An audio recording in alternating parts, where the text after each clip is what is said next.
On retrouve l'invité du journal.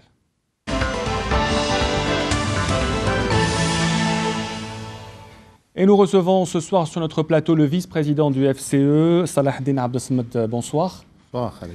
La polémique dure depuis maintenant 3 jours sur les déclarations faites par le président du FCE à Pékin. Est-ce qu'il y a des regrets qui sont formulés aujourd'hui? Aujourd'hui, je pense que des milliers d'Algériens ont pu visionner la version intégrale, la stricte vérité de ce qui a été dit à Pékin par le président du Forum des chefs d'entreprise, c'est Ali Haddad. Donc je pense que ce dossier-là, c'est les Algériens qui vont un peu dire et faire le commentaire. Et j'ai lu un certain nombre de commentaires qui sont revenus un peu sur ces mensonges, ces dénis qui ont été faits à l'endroit de M. Haddad. Je pense que qu'est-ce qu'il y a à dire après la publication de cette vidéo? Alors cette vidéo, elle est très intéressante parce qu'elle a été publiée par la chaîne YouTube du FCE. Elle a été visionnée aujourd'hui. Elle a atteint 23 000 vues. Mais ce qu'il faut préciser, on va mettre les choses dans le contexte. Ali Haddad dit bien dans la vidéo, les Chinois divorcent en Algérie, divorcent en Chine et viennent se marier en Algérie. Et tout de suite après, il dit, l'Algérie attire, c'est une bonne terre. Ça veut dire quoi? Là, on parle bien des femmes, on ne parle pas d'autre chose. Non, on parle aujourd'hui de l'économie algérienne, des opportunités d'affaires en Algérie, du partenariat qu'on va aujourd'hui chercher dans beaucoup de pays. L'Algérie a besoin de créer 600 000 à 1 million de nouvelles entreprises.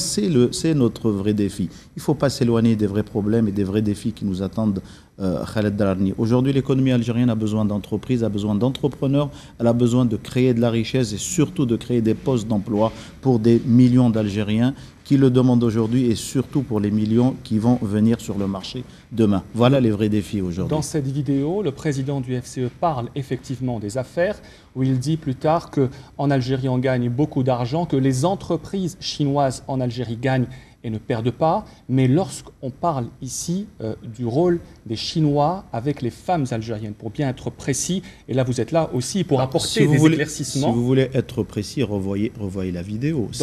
C'est suite à un rendez-vous avec la directrice générale, la présidente de CETIC, c'est la présidente elle-même qui a dit que beaucoup de Chinois sont restés en Algérie. Certains même, malheureusement, qui étaient décédés, étaient enterrés en Algérie. Et certains ont préféré également aussi créer un foyer en Algérie. Voilà ce que dit Monsieur Haddad. Il rapporte d'ailleurs une discussion qu'il avait eue avec la présidente de CETIC la veille. Voilà un peu la vérité. Maintenant, c'est malheureux, c'est très malheureux, c'est triste de le dire, qu'une organisation patronale à travers cette dame puisse vraiment, pour exister, passer par le mensonge pour exister. C'est quand même dommage parce que nous comptons également beaucoup de personnes que nous respectons à l'intérieur de cette organisation. Une dernière question sur ce point et on va passer à autre chose. Ça veut dire que pour vous, M. Haddad, il parle des affaires et non des femmes. Même si ses propos sont tenus juste après qu'ils disent « les Chinois viennent se marier en Algérie, l'Algérie attire ». Quand on dit « les Chinois viennent se marier en Algérie, l'Algérie attire ». Là, pourquoi est-ce que beaucoup de gens ont pensé aux femmes? Très sincèrement, il faut vraiment avoir l'esprit mal tourné pour penser aux femmes. Le FCE fait la promotion de l'entreprise, de l'économie. Nous avons traversé pratiquement une vingtaine de pays depuis le début de l'année pour promouvoir la destination algérienne, pour promouvoir le partenaire algérien. Pour quel profit? C'est pour le profit de notre économie, de notre pays, mais surtout pour créer des entreprises, créer des emplois. Voici les véritables problèmes, voici les défis qu'attend l'Algérie. Donc pour vous, ce n'est pas un faux pas du président du FCE? Absolument pas. Peut-être mal interprété, mais la preuve est là. Ce n'est pas un faux pas, la vidéo est là, elle est visionnée, aux Algériens de tirer les conclusions. Très bien. Louisa Hannoun a multiplié encore une fois aujourd'hui les attaques contre le président du FCE. Elle le fait depuis plusieurs mois déjà. Elle a été assez dure aujourd'hui. Elle a aussi parlé de cette visite à Pékin. Quel sentiment vous avez lorsque vous écoutez la porte-parole du PT attaquer une nouvelle fois Ali Haddad? C'est un indice qui commence à être réel, M. Darani. Si M. Haddad et le FCE n'existaient pas, Mme Hannoun va les inventer. Mais soyons plus sérieux. Aujourd'hui, ce que ne veulent pas entendre ces gens-là, c'est 80% de la valeur ajoutée hors hydrocarbures en Algérie est le fait de l'entreprise privée. 2 emplois sur 3 en Algérie sont le fait de l'entreprise privée. Le FCE aujourd'hui, c'est 1 millier d'emplois, plus de 250 000 1 millier d'entreprises, plus de 250 000 emplois et plus de 20 milliards de dollars de chiffre d'affaires. La vérité est là. Moi, j'aimerais lire une ligne, j'aimerais entendre une proposition pour l'économie algérienne de Madame Hannoun. Moi, j'aimerais aussi écouter Madame Hannoun sur les défis qu'attendent l'Algérie. 1 million de naissances tous les ans, Khaled Drarni. Plus d'1 million d'universitaires et surtout de diplômés en 2030. Vous avez fait en 2030, 50% de la population algérienne sera comprise entre 24 ans et 64 ans. Ça veut dire quoi? 50% de la population algérienne sera une population active. Qu'est-ce que propose Mme Hannoun aux Algériens? Est-ce que c'est le modèle nord-coréen? Est-ce que c'est les tickets de rationnement? Pour vous, Mme Hannoun propose le modèle nord-coréen? C'est une accusation. À ce jour, on n'a strictement rien entendu, sauf que aujourd'hui, 80% de la valeur ajoutée en Algérie hors hydrocarbures est le fait du prévis. Voilà. Lorsque Mme Hannoun qualifie M. Haddad d'oligarque, qu'est-ce que vous en pensez? C'est aussi un disque, selon vous, ou ça cache d'autres interprétations? Aujourd'hui, les entreprises privées, depuis une quinzaine d'années, ont connu un très gros développement. Aujourd'hui, les entreprises sont de dimension régionale. Elles sont présentes dans l'agroalimentaire, dans les travaux publics, dans les technologies. Pourquoi Mme Hannoun veut casser le privé algérien à travers M. Hannoun? Pour quel but?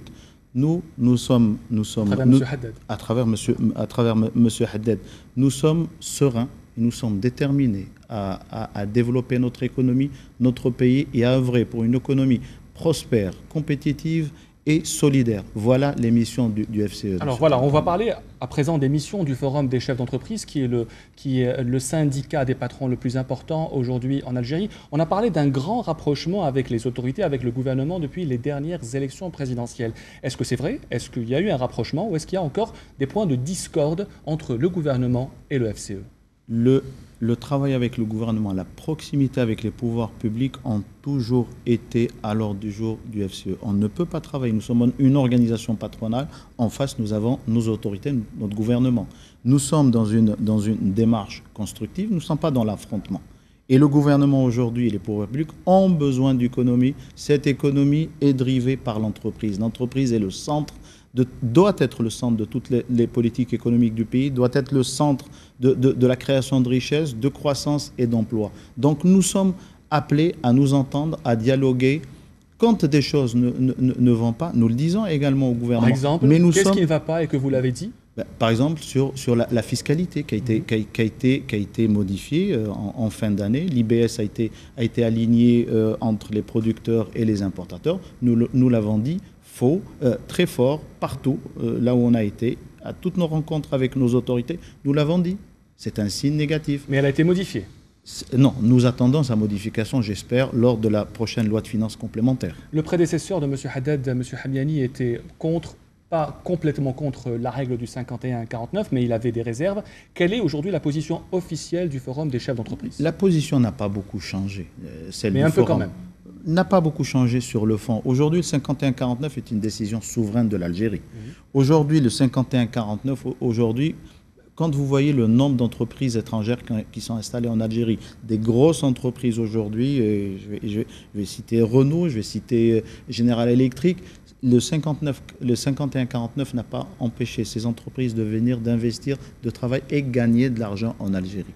Aujourd'hui, ça poserait peut-être le problème sur des petites entreprises, mais aujourd'hui, le privé algérien donne des garanties, a des possibilités de monter des partenariats et nous ne voyons pas très sincèrement de vrais blocages en termes d'investissement. Les prix du baril ne cessent de régresser. Monsieur Abdessamad, d'aujourd'hui, l'Algérie, l'économie dans le rouge, les voyous ne sont pas très bons. Est-ce que le FCE a des propositions en ce sens? Est-ce que vous soutenez l'action notamment du ministre de l'Industrie ou celle du ministre du Commerce? Est-ce que vous pensez qu'aujourd'hui, ça va mal? Aujourd'hui, la situation est sérieuse. On ne peut pas dire le contraire. Elle est grave ou pas? Elle est sérieuse, mais l'Algérie a tous les moyens de s'en sortir. Qu'est-ce que ça veut dire une situation sérieuse? Sérieuse, vous passez de recettes budgétaires, vous divisez par 2 vos recettes budgétaires, c'est une situation sérieuse. Aujourd'hui, il faut prendre des décisions importantes. Le plaidoyer que prépare le Forum des chefs d'entreprise et qui va être présenté très prochainement à Monsieur le Premier ministre a un certain nombre de propositions. Ces propositions sont surtout... vont dans le sens de solutions claires, pragmatiques, faciles à mettre en œuvre qui vont impacter positivement la compétitivité des entreprises, mais surtout réduire la facture. C'est un plaidoyer complet. Ce plaidoyer, vous savez, Monsieur Drarni, 200 personnes, 200 chefs d'entreprise ont participé à l'élaboration de ce plaidoyer. 27 commissions qui ont traité pratiquement de l'ensemble des secteurs, avec bien sûr en avant des mesures très importantes, hein, dans le financement par exemple et la fiscalité. Nous demandons aujourd'hui une refonte de la fiscalité, un certain nombre de dispositions, par exemple de réduction de l'IBS, de la TAP, la suppression de la TAP, mais également la création d'un grand emprunt national. Nous demandons aussi un traitement sur l'informel, hein, avec une politique inclusive, mais en même temps également un assainissement fiscal, ce qui permet aujourd'hui de capter les 40 milliards qui se baladent dans le marché informel. Nous avons également une proposition forte sur la gouvernance. Aujourd'hui, si on veut vraiment aller vers une émergence, une économie émergente, nous avons besoin aussi d'une gouvernance économique beaucoup plus cohérente. Une dernière question, vous avez dit que le FCE regroupait aujourd'hui 1 millier d'entreprises. Est-ce que le départ de Issaad Rabrab, le premier investisseur du pays, premier groupe privé, n'est pas un signe de faiblesse pour le FCE? Est-ce que le FCE sans Rabrab est faible? Monsieur Rabrab est un capitaine d'industrie, c'est un exemple pour beaucoup d'entre nous, chefs d'entreprise, premier groupe privé algérien. Monsieur Rabrab est membre fondateur du Forum des chefs d'entreprise. Vous savez, l'arrivée et le départ d'une association est un acte libre, individuel, mais en même temps, des centaines d'entreprises ont rejoint également le Forum. Mais pas du poids de Cevital. Pas du poids de Cevital. Les portes sont ouvertes pour Monsieur Rabrab. Nous échangeons. Il peut revenir quand il veut? Quand il veut, mais nous échangeons très régulièrement sur les questions fondamentales que touchent l'entreprise et l'économie de manière générale. Est-ce que M. Rabrab et M. Haddad se sont revus depuis que M. Rabrab a quitté la FCE? Régulièrement, dans plusieurs forums. Monsieur Salah Eddine Abdessamad, vice-président du Forum des chefs d'entreprise, merci d'être venu, d'avoir été l'invité du journal. Merci à vous.